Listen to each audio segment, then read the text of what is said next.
Hi everybody, this is Sam from Hunter's Design Studio, and this little video is about getting a good 1/4 inch seam allowance on your machine.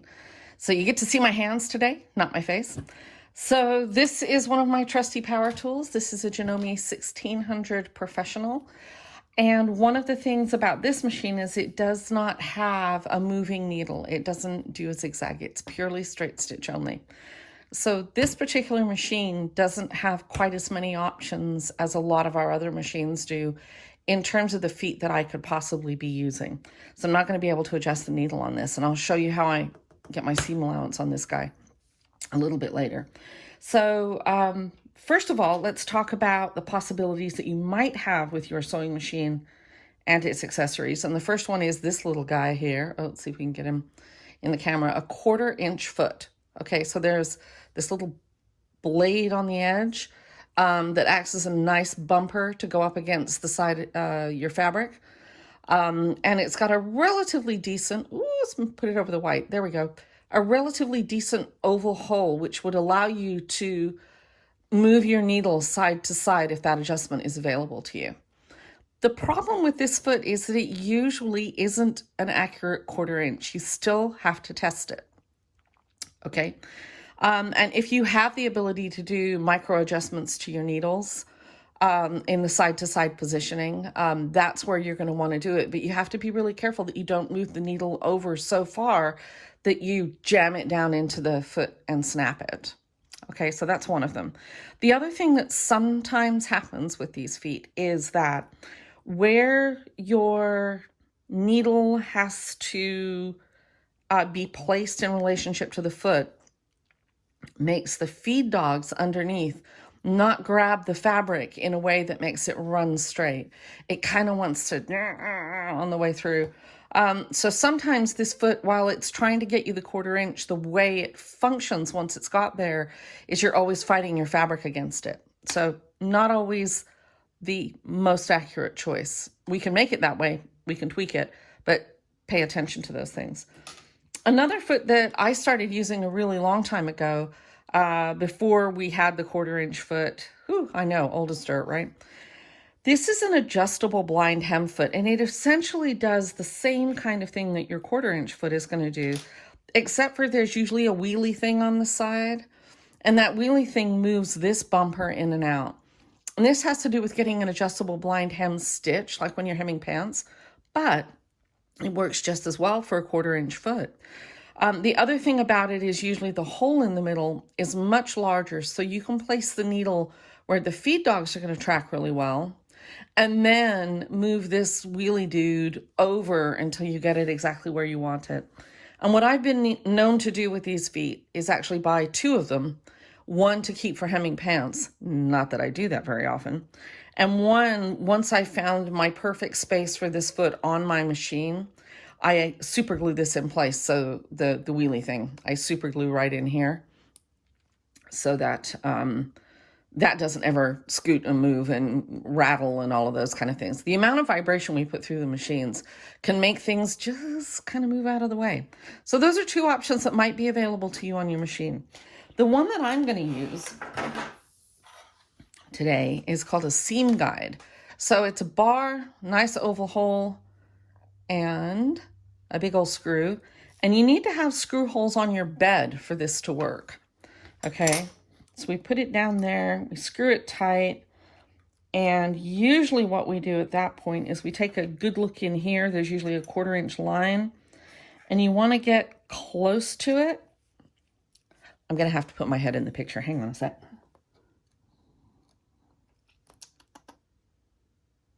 Okay. You can see maybe here a little bit of a shadow around this edge. I've actually scored my machine bed for what I think is perfect when I have this installed. Okay. And then you just tighten this guy down. Okay. You get the same bumper action so you can butt up against it while you sew through. And usually at this point, again, put your needle where your feed dogs are going to work the best. This is a straight stitch machine, so it's already set up for that. So then we have to test it. I know you might be thinking, well, what about putting a ruler under here and picking this up and, you know, putting my needle down on the 1/4 inch line? If we do that, we get a full 1/4 inch before the thread.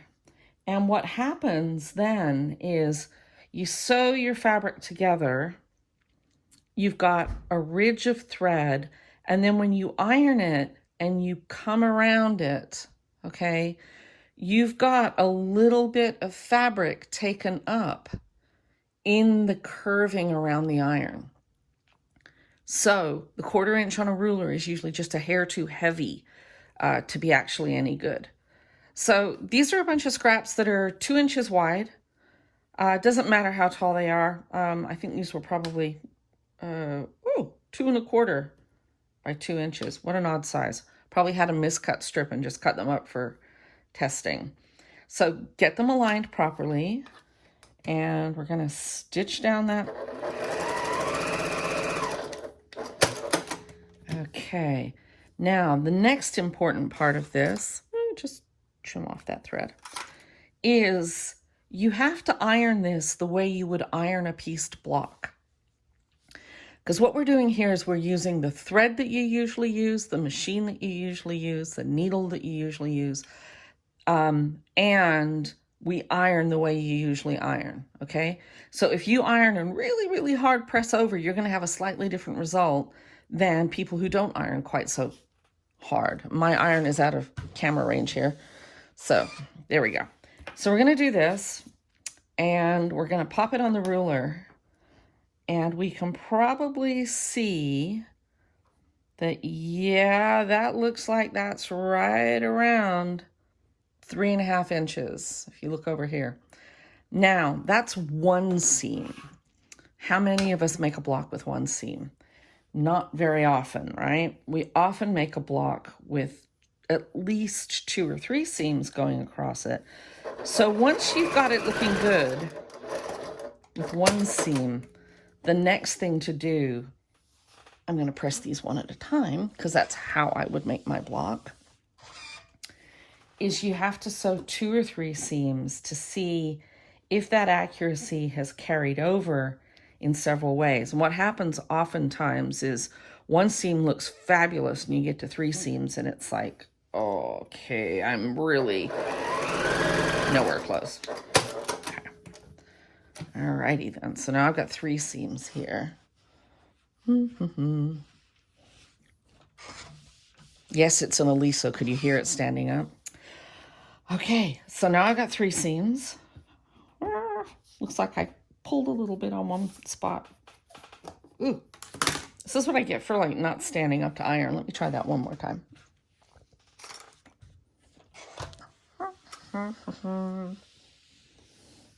Okay. Put those out of the way. And we're going to lay the ruler down again. And what we're looking for is to see how close we are to the 1/2 inch line when we get to the other end. And I'm actually running, you can't really see this. Okay, so can I help you see it? All right, we're gonna go right there and right there. I'm pretty good over here. See that 1/2 inch line? It's like right on, and this is right on this line here. And this is right on that line. Down here, looks like I've ironed a little wonky. So I'm going to actually retry this because I'm not convinced I have it perfect. So 1.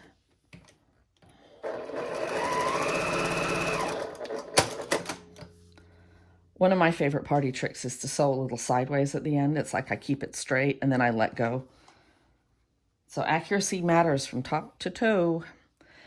And why do we want an accurate 1/4 inch seam? Well, really what it comes down to is that if you get this accurate and then the block comes together well, what happens is you have a better time sewing because you're not kind of fighting with your techniques and skills and tools and whatnot. It's not a terribly complicated thing to get right. So, okay, that looks good, and it doesn't look like I've sewn too much distortion into it. Whoops. tripod, chair, ironing table, all trying to be in the same 2 square feet here. Okay, let's see if I manage to iron that without distortion. Oh, that looks so much better. Okay, let's get this back under here. So on this side, I'm going to go right up against the line, and on that side, can you see over here? I'm just a tiny bit shy of that 1/2 inch line. Can you see it? So what that tells me is I'm actually taking a seam allowance that is the slightest hair too deep. I mean, the slightest hair. And to be perfectly candid, if I ironed this with a little bit more robust stretch and a touch of steam, it would probably stretch out. But we're going to do this. So we thought the seam allowance was too big, so I'm going to move this microscopically. And we're going to try it again. So this is why you have a really big pile of these.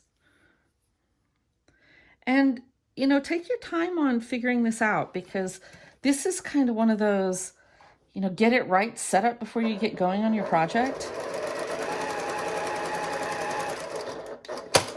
And it'll hold you tight for the rest of the project. The other thing that's really nice about using the seam guide is the seam guide is usually not in the way of accessing your bobbin case. Because a lot of us, when we started quilting, you know, we created a wedge of masking tape, but then you always had to move the masking tape in order to get into your bobbin, and then your seam allowance on the first half of the project was different on the second half of the project. So,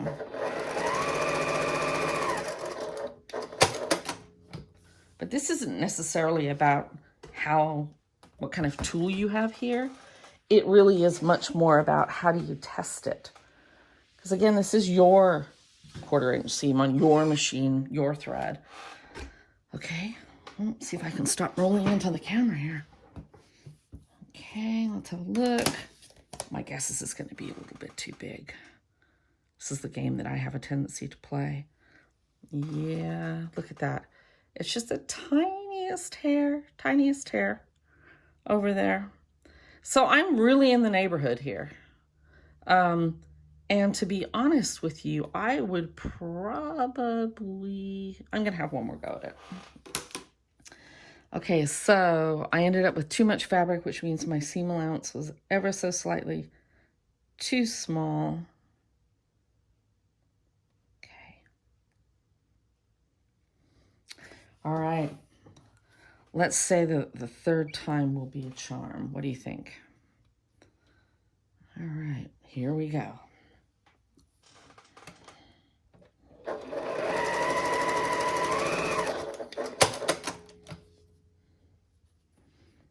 Okay, 1 and 2.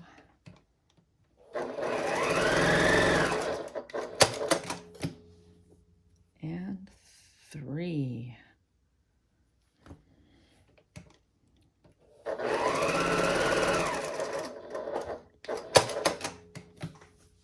Yeah, usually I'd be using my knee lift in the middle of this, but boy, that's not really accessible right now.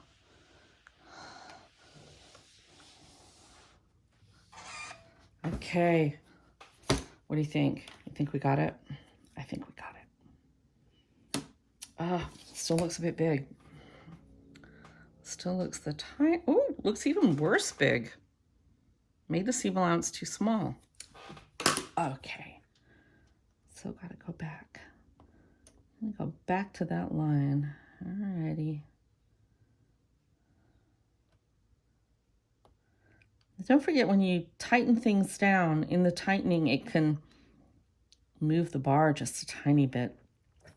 One of the reasons why I like the bar or the 1/4 inch foot or something like that is you don't have to worry about keeping your eye on the fabric next to the foot. I think that's probably one of the most inaccurate ways we can sew. Or you're trying to watch your fabric go by your 1/4 inch line on the bed of the machine.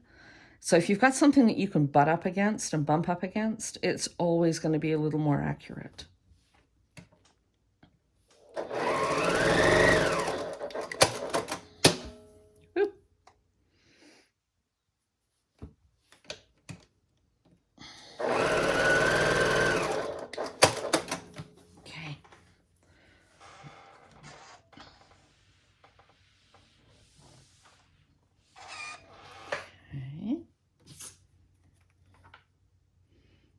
I so desperately want this to work. I know, and you guys who are watching it are like, get on with it already, Sam. There we go. I got it. So that's where my 1/4 inch is. And if I've had that bar off my machine, I will actually go through and redo this before I sit down and do anything accurately, or an accurate sewing project of any description. So, I mean, if you're just zipping strips together, that the seam allowance isn't really critical, as long as it's consistent, it's fine. I probably wouldn't go through this. But if I was putting together something where I had multiple pieces, or anything that looks like a star, where you've got points that have to come to the right place in order for them not to be chopped up on your seam allowance, this is the technique that I would use. So these are the things to look for. One more time: you've got a 1/4 inch foot, you've got an adjustable blind hem foot, and you've got a seam guide as available tools to you. So I hope this helps. If you have any questions at all, always get in touch, let me know, and I'll see what I can do to help you. Have a great day. Bye-bye.